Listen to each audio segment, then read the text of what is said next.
आप सभी का स्वागत है। मेरा नाम है यशदेव मलिक। इस वीडियो में हम जानेंगे यूरोपियन सिटीजनशिप को लेके, टीआरसी को लेके जितने भी क्वेश्चंस हैं आपके, उनके आंसर्स। हमारे पास रेगुलर क्वेश्चंस कैसे आते हैं, यूरोप में सबसे आसान टीआरसी, यूरोप में सबसे आसान सिटीजनशिप, यूरोप में पीआर, ये सारी चीज़ें कैसे लें, वहाँ पे सेटल कैसे हुए, XYZ, इससे रिलेटेड घूमते हुए क्वेश्चंस काफ़ी आते हैं। तो मैं आपको इसी वीडियो में कंप्लीट इन्फॉर्मेशन देने वाला हूँ। छोटी सी वीडियो जो आपका ज़्यादा समय नहीं लेगी, और इस वीडियो को एंड तक देखें ताकि आपको ये सारी चीज़ें एक बारी में क्लियर हो जाएं और आपको बार बार कहीं पर पता करना और सर्च करना, वेबसाइट्स में जाना और पूछना ये ना पड़े। अगर आप नए दर्शक हैं हमारे, तो इस चैनल को सब्सक्राइब कर सकते हैं, क्योंकि ऐसी इन्फॉर्मेटिव वीडियोज़ हम लोग अपलोड करते रहते हैं। अब सबसे पहले समझते हैं कि यूरोपियन टीआरसी या यूरोपियन पीआर या यूरोपियन सिटीजनशिप, इसका मतलब क्या है। सिंपल सा है। पीआर का मतलब परमानेंट रेजिडेंसी, टीआरसी का मतलब temporary residence card. TRC PRC भी मिलता है कहीं पे, परमानेंट रेजिडेंसी कार्ड, आमतौर पे उसे पीआर बोला जाता है। तो पीआर और टीआरसी में क्या फ़र्क है, अगर हम इस पॉइंट ऑफ व्यू पे बात करें, कुछ खास फ़र्क नहीं है। टीआरसी को भी अगर आप रिन्यू कराते हैं, एक तरह से वो भी पीआर की तरह ही होती है, और एक टाइम फ्रेम होता है अलग अलग कंट्रीज़ का, कि जैसे वहाँ पे अगर आप 4 साल तक पीआर पे रहते हैं या 4 साल तक टीआरसी पे रहते हैं, उसके बाद आप उनके पासपोर्ट के लिए एलिजिबल हो जाते हैं। कई जगह पे पासपोर्ट के बाद ही पीआर माना जाता है, उससे पहले टेम्परेरी ही माना जाता है। ऐसे अलग अलग देशों के अलग अलग प्रोविजंस होते हैं।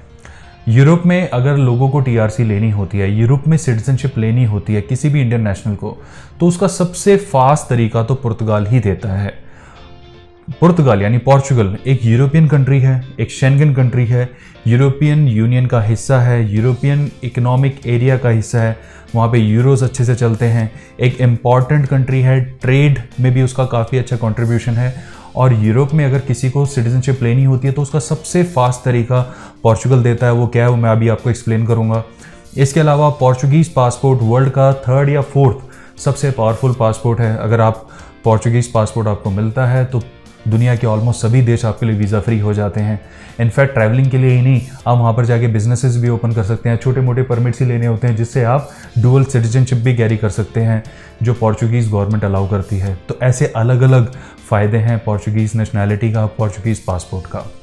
अब पोर्चुगल का जो पासपोर्ट है, इसकी नेशनैलिटी जैसे मैंने बताया सबसे फास्टेस्ट है।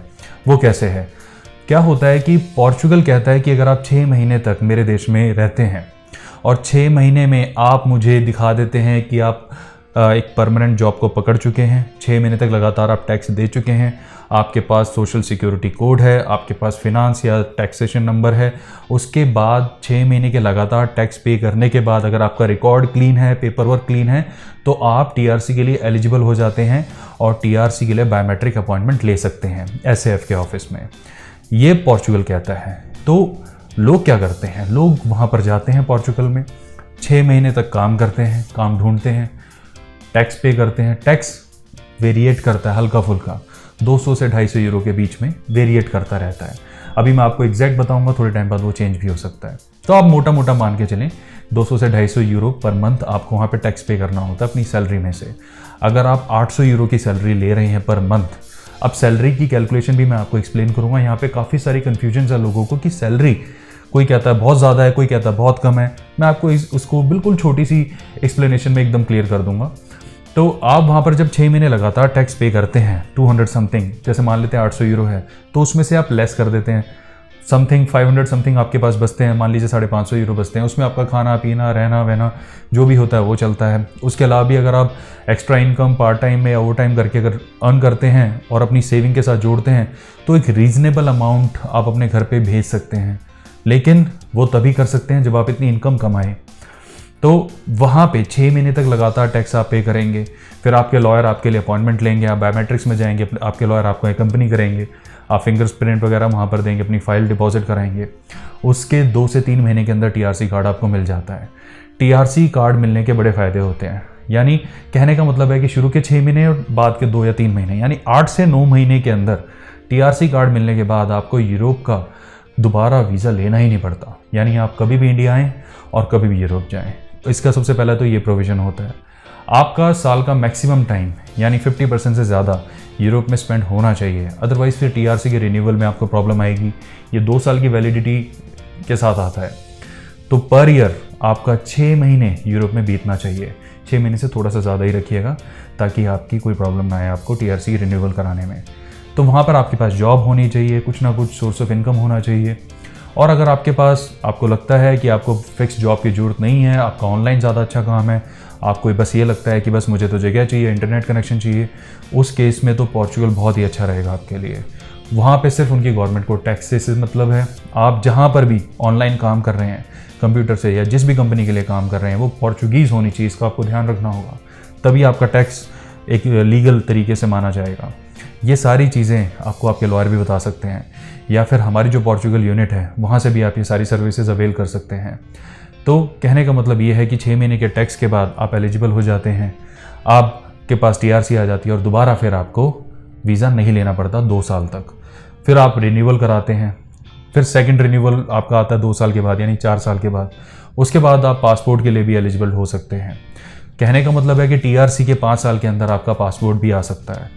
तो ये सारा प्रोसेस 5 से 6 साल का होता है जिसमें आप पोर्चुगल का पासपोर्ट ले सकते हैं, और मात्र 8 से 9 महीने के अंदर आप पोर्चुगल टीआरसी भी ले सकते हैं। तो अब पोर्चुगल में ऐसा क्या खास है? देखिए, सबसे पहले बात तो इसके ड्रॉबैक्स आप समझिए। पोर्चुगल में सैलरीज इतनी अच्छी नहीं होती, क्योंकि वहाँ पे सारे लोग, सारे इमिग्रेंट्स जो होते हैं कम सैलरी पे काम करने के लिए हाँ कर देते हैं। उनको सिर्फ मतलब होता है हमारा टैक्स पे होता रहे, दैट्स ऑल, और हमारे खर्चे निकलते रहें। और वो टीआरसी लेते हैं और यूरोप के अलग अलग पार्ट्स में जाके सेटल हो जाते हैं। ऐसा भी लोग करते हैं। इसलिए वहाँ पे इमिग्रेंट्स बहुत ज़्यादा हैं और वो कम सैलरी पे काम करने के लिए तैयार हो जाते हैं। इसकी वजह से वहाँ पे सैलरी स्ट्रक्चर बहुत अच्छा नहीं है।